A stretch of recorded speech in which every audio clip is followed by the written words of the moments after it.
In this video, we're going to create a hinge design.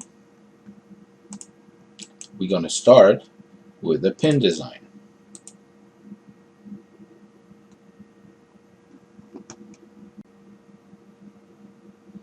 And this is the 2D drawing of this pin.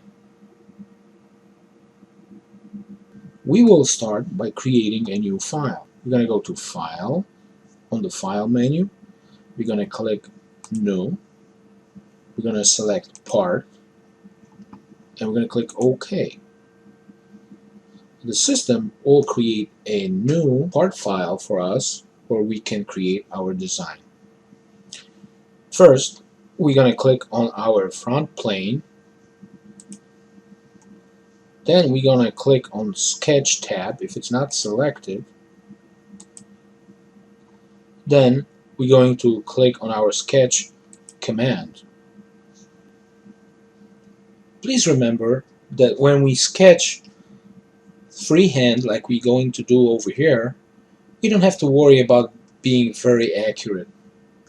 All we have to worry about is to try to include as many features of the design, and let's pay attention to the proportions. It just has to be representative of the design that we're trying to create. We are going to start by using the line command.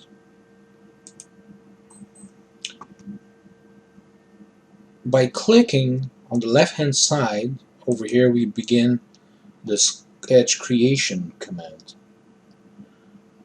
Once we move around, we can see that there is a line attached to our first point. We're trying to create a line from left to right, which is horizontal.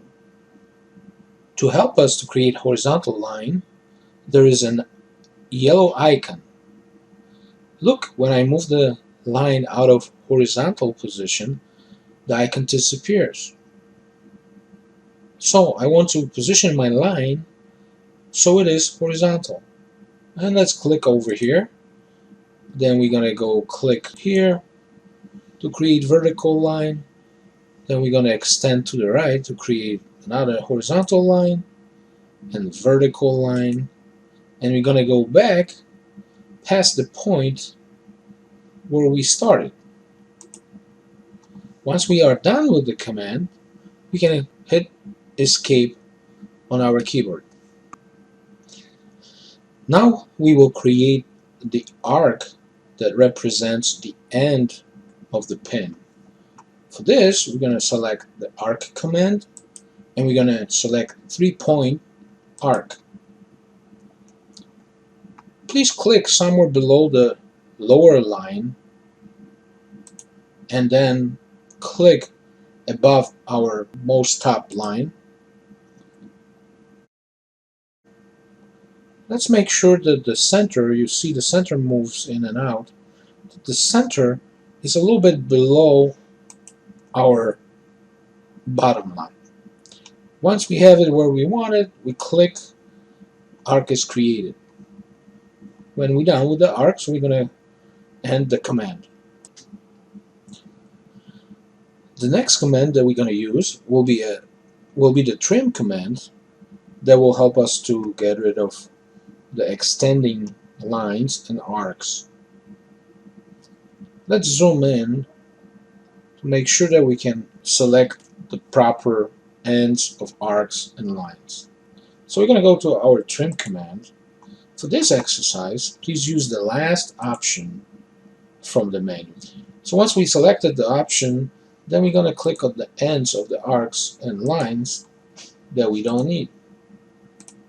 When finished with the command, we're going to click the Close Dialog Box command. The next thing that we are going to do will be converting this line, our center of rotation, to a construction line type. Once we did that, we will click on the line. We're going to hold Shift on our keyboard, and we're going to click on the origin. That will bring us to a properties dialog box, and in this particular dialog box we will be assigning relations to constrain the line and the origin. And these are listed here in this box. Down here we have all the possible constraints that we can create for these two objects. We are looking to create a midpoint relation. Once we're done with that, you will notice there is additional icon showing us the coincidental, in this case midpoint, relation of the line to the origin. Once we're done with this dialog box, we can click Close Dialog Box.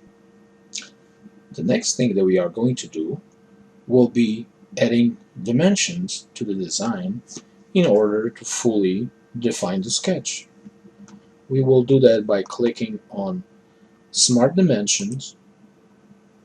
We are going to select this line and our center of rotation, and please notice that the system knows that we're trying to dimension a diameter. So if you move it around, it will change to radius, but when you move it below center of rotation, the system knows that you're trying to define a diameter. So we're going to go ahead and click over here, and we know that our dimension or our diameter is 1/8 of an inch.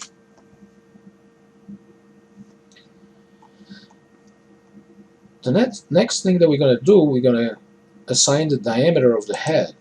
So we're going to click and see how system knows right away that we're trying to do the diameter, so it gives us the diameter dimensions.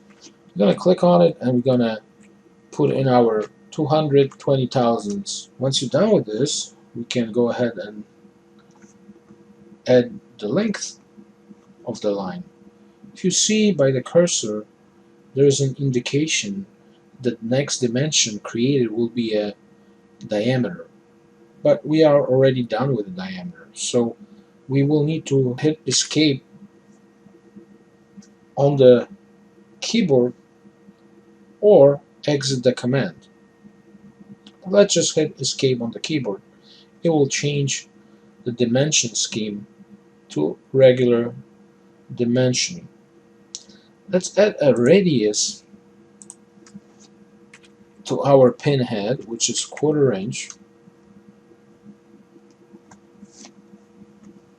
We also at this time will add the length between the arc, end of the arc, the line. By default, the system will dimension to the center of the arc.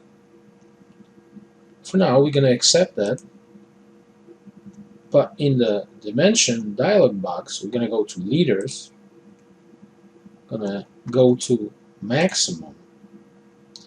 You see, right now, the system measures the arc from the line that we wanted to where the arc would be if it was not trimmed.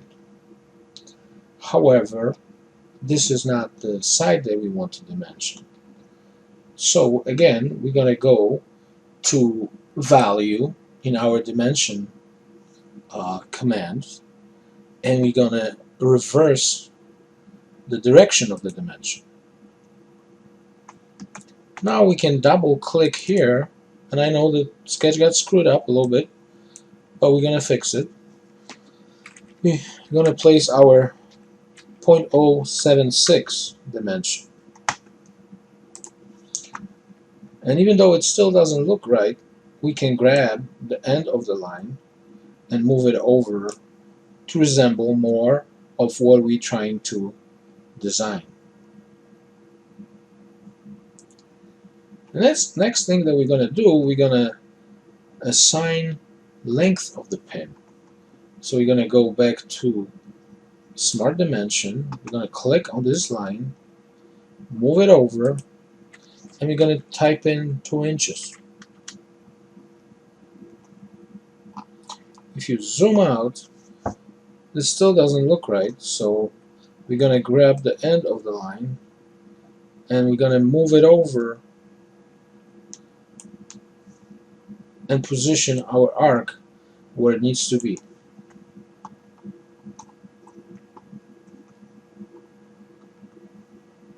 So visually we look okay.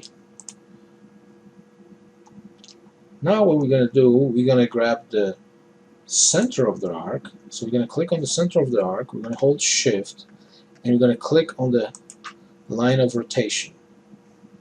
And we're going to select coincidental relation. Just make sure not the midpoint, but the coincidental. And we're going to close that dialog box. If you look, you can see that this sketch has been fully defined. All the lines are black, and we can finish sketching. So we're going to go ahead and we're going to accept our sketch. Now we're going to click on the line of rotation. We are going to select Features tab, and we select Revolve Boss Base. You will get a message where the system wants to convert our construction line into a regular line. We're going to say yes, we're going to accept that.